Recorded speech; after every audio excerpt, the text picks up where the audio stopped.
As you know, we're coming up to the first anniversary of when we started the Hearing Voices group here in Talbot. Obviously as well, I'm mindful that it's been World Hearing Voices Day on the 14th of September.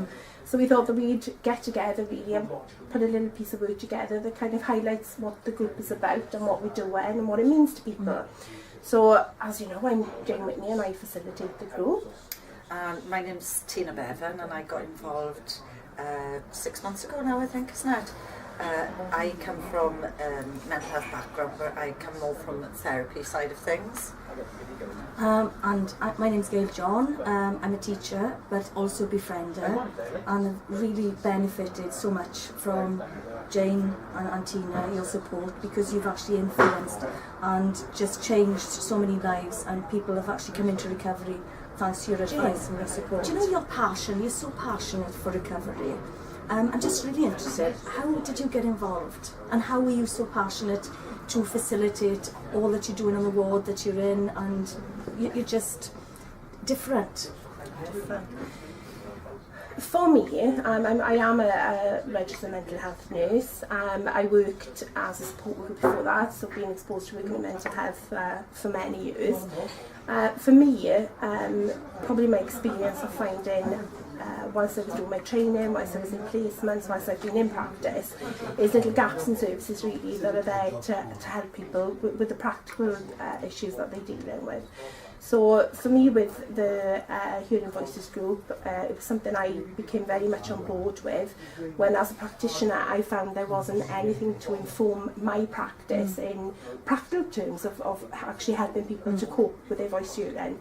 There was medical books available that kind of looked at it from a medical model point of view with medication. And I quickly found through obviously talking to people who experience voice hearing that there wasn't groups out there wasn't peer support, there wasn't anything that you could actually use as coping strategies. There was sort of one way of treatment, and that was the medical model. So for me it's been over a course of 7 years of getting my knowledge up, getting very much involved with the Hearing Voices Network, which is primarily where the voice hearing support groups originated from, and educated myself by going to further study and using the theme of voice hearing to inform myself the best I can to be the best person to work in mental health with people. So Tina, I'm interested, obviously you've got on board with the Hearing Voices group and really how that came about.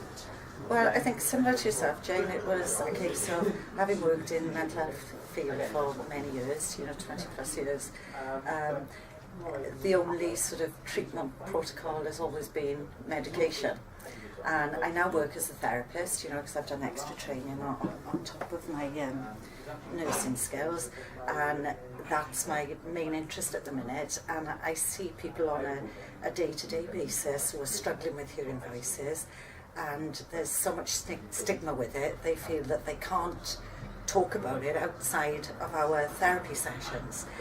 The other thing that I've seen quite a lot of is medication, although it's got its benefits, it doesn't work for all, and they were looking for other coping strategies to deal with hearing the voices, and that's why I turned up here really, and I was very interested in seeing what you were doing, and it's been great.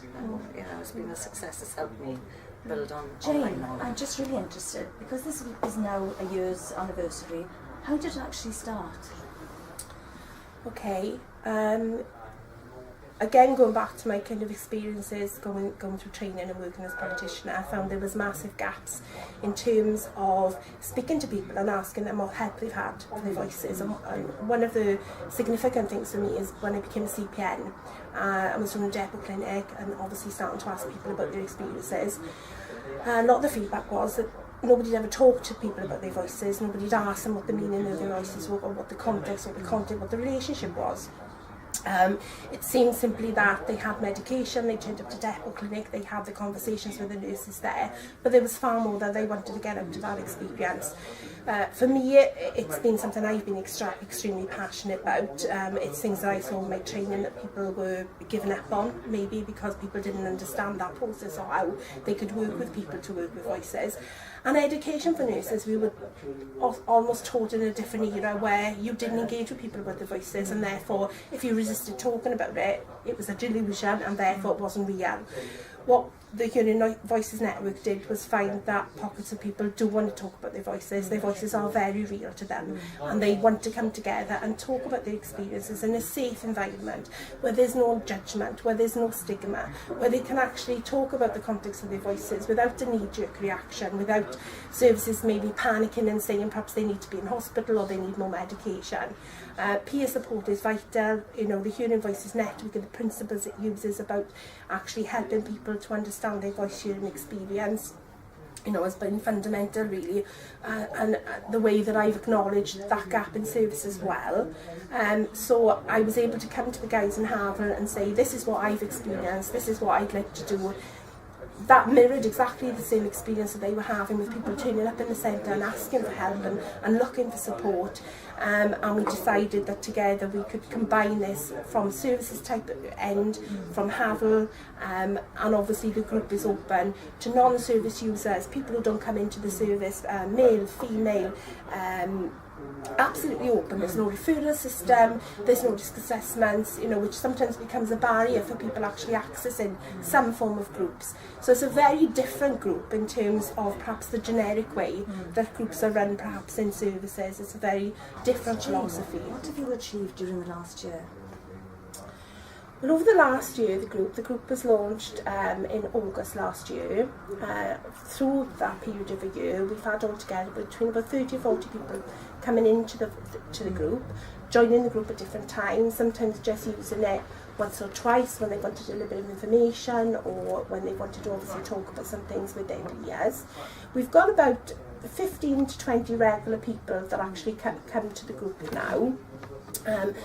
It's really been well received. We've been really lucky and fortunate that both mental health services and other voluntary groups have kind of funded us to do attending the Hearing Voices Congress in Cardiff, which was World Hearing Voices Congress. We've actually been every year to Newport as well, which is in celebration of Hearing Voices Day. I was really fortunate, really, because at one point I was obviously facilitating the group myself, and I'm also mindful that the philosophy itself of the Hearing Voices Network encourage obviously voice hearers to be part of that facilitation. And fortunately, there was nobody that wanted to come forth and do that, and although probably wouldn't be seen as the ideal, I just felt that something had to be done, something there was a gap in here that needed to be filled, and being passionate about it, I wanted to do that. Tina got on board 6 months ago from a nurse therapist point of view, and we were very quickly found a role for Tina in terms of becoming 10 minutes for Tina. At the end of each session, obviously it's an open group, people feel comfortable in talking whatever they want to talk about. Some of those issues can be sensitive if they want to share them, going back to maybe trauma related issues as well. So, you know, we're mindful to leave the group in a nice place. So Tina incorporates some relaxation, meditation, some mindfulness, so that when people are going, they're feeling a bit enriched and a bit loved and everything else, really, isn't it, Tina? Yeah. I've really enjoyed attending the group, and I've learned so much. I think from, you know, personally I've learned so much. My knowledge has grown by listening to people's experiences. You know, particularly with regard to their recovery and treatment. And it's been interesting for me to be able to exchange my knowledge with them in what talking therapies are available.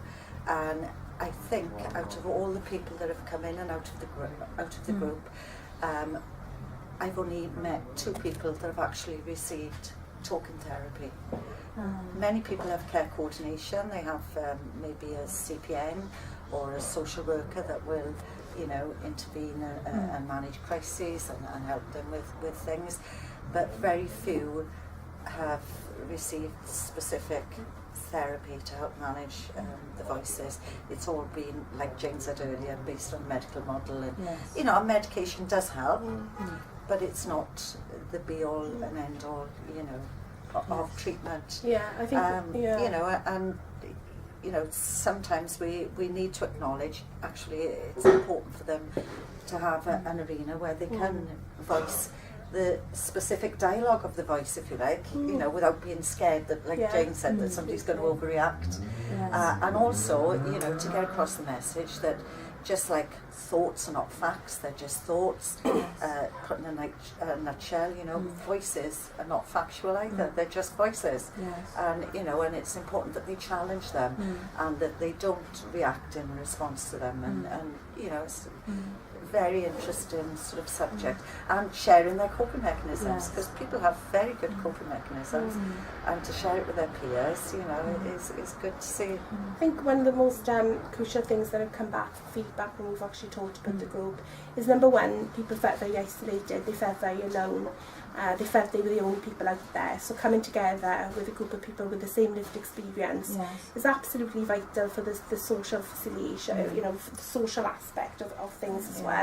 And we've been able to incorporate that. You know, sometimes it's a group that we don't even talk about the voices. We talk about things that can escalate voices, things that, you know, upset, stress, life events. There's so much going on. Bar sometimes just sitting down and saying, how were your voices, or how were you coping, isn't it? We've had Christmas dues, we've gone out for meals. So there's you know, really a pinnacle as well of a social element to it as well, that people can come together and maybe not feel so isolated anymore or alone. Yes, there's definitely a family feel. You can see the people that come in, they feel so welcomed, and you've got such a fabulous relationship with them as well. I think it's grown, hasn't it, Jane? I think you'd agree in that we've actually got carers that come with a few, you know, husbands come with their wives, wives come with husbands, because they're keen to learn how other people cope with living with somebody who's having the experience. And that's what it was about, really, is creating an atmosphere where people were comfortable, where people felt safe, where people could talk about the most sensitive times of their lives and the most fearful time of their lives, really. So you know, that's really been really. Right, so Jane, can I ask a question? When you turn up every Wednesday, do you have a specific agenda in mind before you start the group, or does it just flow? Well, I think what's really unique about the Hearing Voices group here and with the Hearing Voices network is that even though I'm the facilitator of the group, it's really important that the group have the power within that. So they absolutely have ownership of the group. The group evolved from no agenda. In fact, I felt sometimes a little bit out of order, even though I was a registered mental health nurse working in the profession.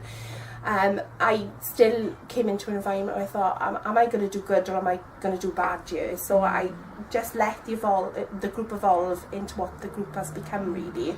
Obviously, underlying with some of the philosophies of Hearing Voices network. It's really, really important that people understand that when they come into the group, that it's not run generically like any other group that's been run within this area, where people have referrals, where people go for a 12-week course. If they miss one, they can't go again, etc. If people miss a group 1 week, it doesn't matter. If they miss 4 weeks, it doesn't matter. It's the main thing about it was that there was always going to be consistency. There was always going to be group, whatever happened. So there's longevity in the group, and I was really lucky to have that ring fence within my profession to be able to allow and invest in the group as well. But the group is owned by the group. What they want to talk about is up to them. As I say, I'm just really the facilitator. What I would say is maybe being one of what I've seen as the advantages. A lot of people come with maybe guidance or questions they want answered, or maybe some frustrations that they haven't had answers from a consultant or a nurse, etc. And Tina and myself working in the profession and working alongside obviously our colleagues, that good working relationship is filtered down to the group. So if people have got specific things that they want more information on, if they want more questions answered, Tina and myself then advocate on behalf of them, and we'll get hold of our colleagues and kind of say, you know, this is what this person's experiencing, can make some feedback, advocating for them, saying they went to their last consultant appointment and they had some concerns that they didn't fully understand or raise. And that's been really nice, because it is about all working together. I mean, I think what's unique is the fact that it is professionals working together along with the third sector, the voluntary services, but not only that, run by a very alternative way. That, you know, yes, there's a medical model out there, but the alternative way is about you know, this group and the way that the Hearing Voices network is run. So Tina, since you've been involved in the Hearing Voices group, has that challenged the way in which you work? Oh yes, I feel it's definitely enhanced the way I work.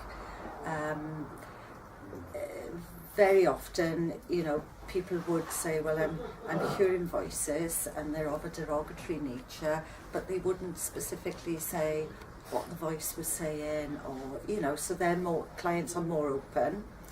And very often, as I said earlier, you find that medications don't work, and it allows you, because they're more open, when you're providing a talking therapy with somebody, then you get a bigger picture, a clearer picture, and it, you know, and you can sometimes, not always, but sometimes you can highlight some sort of trauma that might have been the trigger to the illness, whereas that might not have been recognised before, and also working with somebody, and rather than thinking of, right, let's get rid of these voices, well, how can you function on a day-to-day basis while still hearing these voices? You know, and let's have a look at what these voices are saying, and how true is that? You know, fetching CBT or solution focus sort of therapy. You know, it just gives you a much clearer picture of the person's experience, and that's been really good. And it makes me feel quite useful when I come along, in that, because I've been privileged enough to work in, you know, different areas of the service. When somebody's struggling with, well, where do I go? How do I get help? You know, you know, I'm able to sort of contribute a little bit then, hopefully, and saying, well, you know, you can go along this path and go and see so and so, or there's this service available, or this might help. You know, it's just a really. I think it's an empowering experience for everybody, clients, professionals, and it's growing, because we see, I think you'd agree, Jane, isn't it, that we see lots of student psychiatric nurses popping in. We've got like therapists and CPNs from Swansea coming over to see what we do here. We've got them coming over from Neath to see what's happening, and they're all talking about setting up groups in their areas now, because we're seeing that it's helping people, and that's what it's about, and people can just come as and when they feel the need. Yeah, that's the core of it, is we've developed something, isn't it, that's you know, within our profession, people are now taking our board seriously. It's part of recovery. Recovery is the pinnacle now of where we should be working, helping people in their recovery, assisting them, guiding them, listening to them. That's a big thing, really, isn't it? You're allowing people space to come and talk about their experiences. Yeah, because I think for so long it's been, well, if the medication hasn't worked, you know, that's it, really. Yeah, people are giving up on it. We've talked about a lot about me and Tina and the group, isn't it? And I'm interested to know how you got involved, how you started, and maybe talk about some of the benefits that you've seen. Right. Well, actually, I got involved with the mental health sort of by accident, really. A friend of mine, her son, who was 22 at the time, ended up going into a psychiatric hospital, and because of the parents were both working quite late, my husband, my daughter and I were visiting this ward, and what we found was that there weren't that many visitors to the ward, so we started befriending these youngsters, 21 year olds, and we just found that, you know, we started doing sort of birthday parties and playing cards.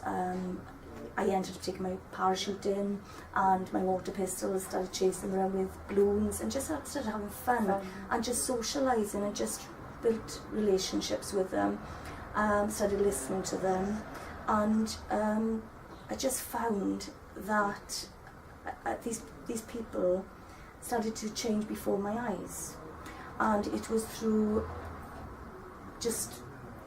I just love being there, to be honest with you.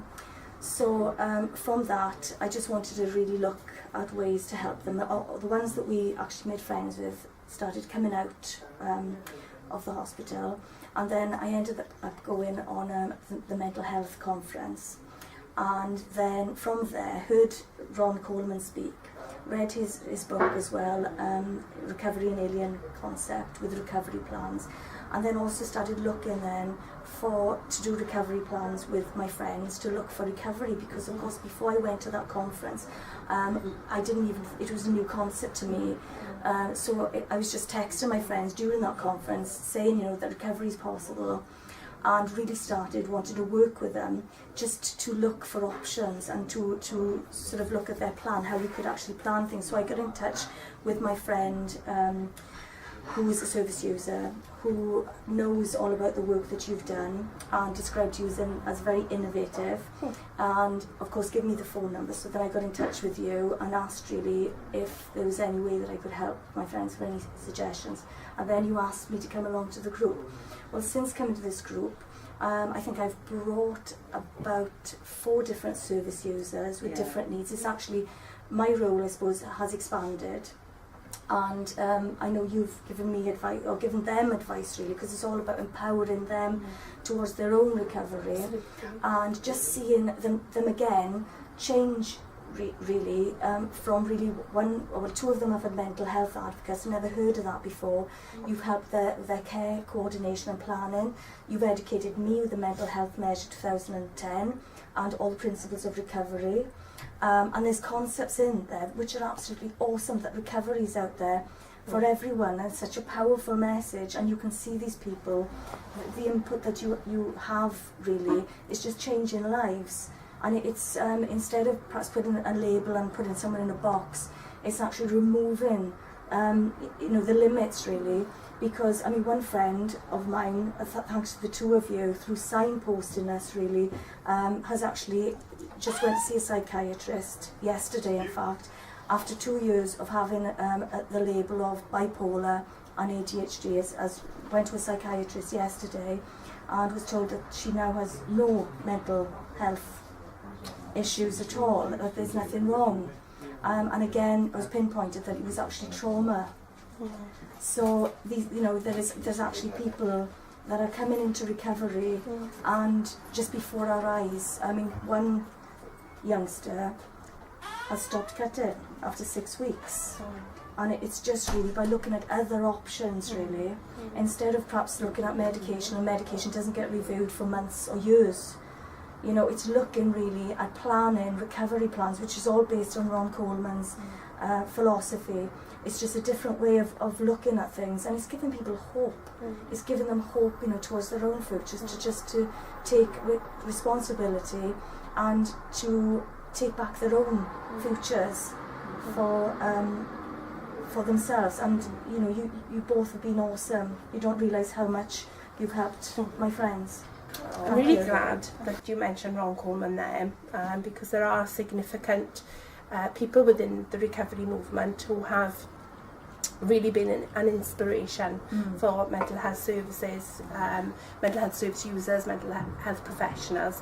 And back in 1997, I got to meet Ron Coleman first. I was a support worker then, and he introduced me to a very different way of looking and working with people with mental health. He absolutely inspired me, and when I went in to do my training, I knew that I wasn't going to be any psychiatric nurse. I was going to be a Ron Coleman psychiatric nurse. Over the years, I've been able to meet Ron on several occasions, Paul Baker, up in the conference in Cardiff, meeting Marius Rom, reading the works of Rufus May, and Patricia Deegan in America. These are all significant people who are what they call survivors really of the mental health system. And you know, thankfully, if it wasn't for their passion and their compassion to work with other people going through the system, then you know, we wouldn't be being exposed to new ways of working and taking that on really. So when we talk about recovery was a concept, as Ron says, an alien concept, because when recovery, which the Hearing Voices movement fit in very, very much are, the recovery movement, nobody did recovery. You know, when I went to look for the information to inform me as a practitioner, what could help me to work with people with hearing voices, there was medical, nothing in there, and it was the Hearing Voices network and Ron Coleman's work and his wife Karen Taylor and Paul Baker, all these people that have put this wonderful work together. So by no means are we the driving force of this. We are being led and informed and educated and enlightened by those people who've gone through the system and horrendous experiences of it. So for me, it's been empowering and instilled hope in me, really, because I was kind of losing hope in the system myself. And what changed for me was when I actually found the understanding and the philosophy and the people who were really driving forward recovery. And when I first went to look for that information, there was 1997, there was one Hearing Voices group in Wales, and that was in Carmarthen. To date, there's now 14 groups in Wales alone. That's without all the rest of the world. So this is a growing movement. This is something is going to happen. Mental health is going to change. Stigma is going to be driven down, and professionals are going to be working far more in a recovery-oriented way, which to me is just common sense. It's treating people as human beings. It's looking at those people's strengths. It's looking at saying, do you know what, you can achieve, recovery is possible. What's your hopes, what's your dreams, how can we help you? What are the main things that are barriers to getting a job or going to college or achieving all these things that you want in life? That shouldn't be isolated just because you have mental health. In fact, it should be encouraged. You know, you can live a normal life like anybody else and achieve all the goals of everybody else and get a quality enriching life. So it's working away from oppressive care, custodial nursing and mental health services to actually being equal with the people that we work with, and to just basically drive forth hope that recovery is possible and we can do it. And if more opportunities for services to come out of their practice and work with these philosophies, work with the third sector, like Hafal, have been instrumental in me being able to actually fulfil this group and continue to run this group. Likewise, from supporters who were befrienders who wanted to change that service and change things for people, you know, only more good can come from this, and you know, and that gives me hope and enriches me every day that things are. Right then, guys, you've both attended the Hearing Voices group. Can I ask you what benefits you've had from it? Well, the benefits I've had from it is, well, I've come to the Voices group for about 6 to 10 weeks maybe now, and I stopped self-harming in this time, and I think the Voices groups helped with that. I think the Voices group has helped with more controlling the voices, and that's about it really. Excellent. How about you, Jim? Well, I've been coming to Hafal for many years, but the Hearing Voices group has been going for many weeks, for more than 14 weeks, and it's great to see people coming here. It's brought them out, and I've got to learn what it's all about. Hearing Voices group, it's not only about Hearing Voices group, it's meeting people, and people are talking about the circumstances, and it's good to see people have developed new achievements. What the Hearing Voices group has brought people out of their shell. That's a good thing, that is, because it brought someone out of their shell. They're not staying put in their house. It's got them to meet people, and it's brought out a new person within them. And that's what Hafal has done for me. It's brought me out. I'm meeting more people. Every time someone comes here, if you're here for the first time, I just want to know more about them. Are they okay? What do they do? And everybody's lonely when they first come in. I just want to bring that person out to meet people, and it's good to bring them in. Excellent, guys. Thank you very much. It's good. Thank you. That's one thing good with Hafal. It's all about people who come in for them, you know. Thank you. Thank you, guys. It's great.